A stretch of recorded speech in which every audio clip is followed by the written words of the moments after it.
Hi friends, this video shows how to use ADB debugging and how to send commands.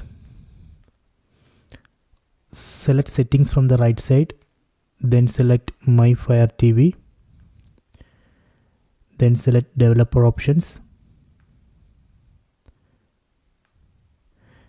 then turn on ADB debugging. By default it will be off. Press select or OK button on the remote and turn on ADB debugging. Okay, done. After that, again go back to settings, then select My Fire TV, then select about, then select network, then not this IP address of this Fire TV stick 192.168.1.3. so that is the IP address of this Fire TV stick. Then in mobile phone, open Google Play Store, then install this app, Remote ADB Shell. So make sure that both the mobile phone and Fire TV stick both are connected to same Wi-Fi network. Then open this ADB Shell app. Then here we need to enter the IP address of the Fire TV stick 192.168.1.3. Then tap on connect.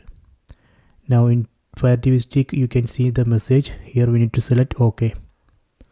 Okay, done. Connected. After that, here in this mobile phone, here you can see ADB Shell.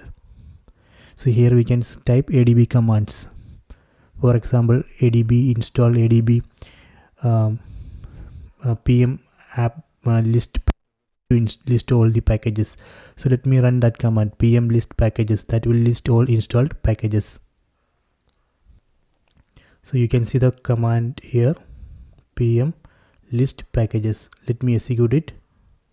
You can see all installed packages here.